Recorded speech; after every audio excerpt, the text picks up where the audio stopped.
Bonjour, je m'appelle Clément Barbet, je suis illustrateur. Je viens vous présenter mes créations, mon travail et mon utilisation de Photoshop.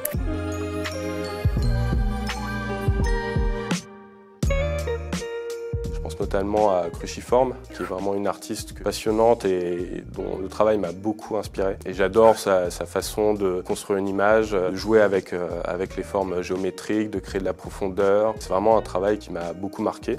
Je suis aussi inspiré par d'autres artistes de cette scène. Je pense notamment à Tom Ogoma, je pense notamment à Vincent Mahé, également à Sébastien Plassard. Il y a beaucoup de surréalisme dans ces images, tout en ayant des sujets assez simples. À chaque fois, c'est très évocateur. On arrive toujours à se projeter dans beaucoup de choses.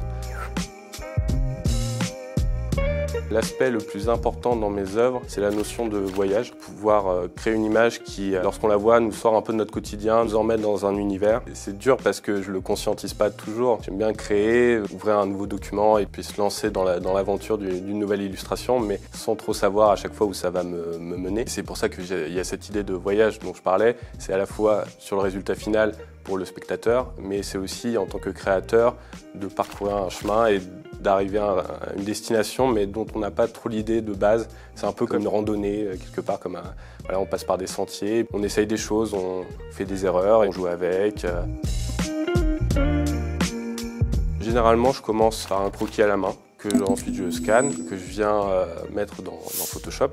Et ensuite, je reprends après les dessins, j'utilise beaucoup la tablette graphique. Et je viens redessiner plusieurs fois mon croquis afin de trouver le rendu à peu près vers lequel je vais tendre quand je vais commencer à appliquer de la couleur. J'essaie toujours de travailler un peu en synergie entre les logiciels, entre Illustrator et Photoshop. Je trouve que c'est deux logiciels qui se répondent très bien et qui permettent à chacun de faire des choses assez différentes. Je pourrais utiliser que Illustrator ou que Photoshop, mais je trouve que chacun a sa spécificité et les faire jouer l'un avec l'autre, c'est ce qui est le plus intéressant. On est sur notre document, on essaye des choses, on commence à créer une forme, on voit comment on réagit avec les autres formes à côté, on commence à jouer avec les couleurs. Voilà, c'est un aspect qui est assez important aussi moi dans la création, c'est l'utilisation des couleurs. J'essaye à chaque fois d'avoir une gamme assez limitée de couleurs, de toujours jouer avec, de toujours un peu revenir dessus, commencer à triturer. Voilà, j'utilise beaucoup l'outil teint de saturation pour pouvoir jusqu'au dernier moment modifier une couleur, un jaune, un bleu, pour voir comment elle réagit avec l'ensemble et créer aussi voilà, cet univers. En fait, moi j'ai une utilisation des logiciels où j'utilise principalement les outils de base. Rien qu'avec les outils de base comme le pinceau, le crayon, les outils de sélection, rien qu'avec ça on peut faire tellement de choses, il y a tellement de possibilités qui sont ouvertes. Alors je vais vous montrer maintenant comment je crée mes images. Donc pour créer cette illustration, je me suis servi principalement de Photoshop. En fait, moi j'utilise beaucoup l'outil du pinceau assez simple, la forme arrondie de base, vraiment le pinceau de base. Je le mets en mode fondu.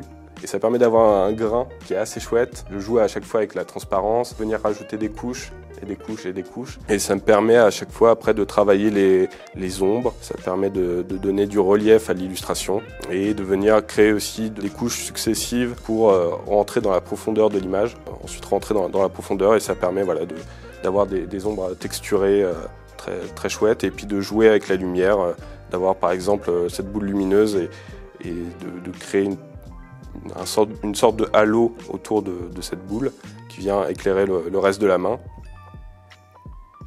Et voilà. Très dur de parler de son travail.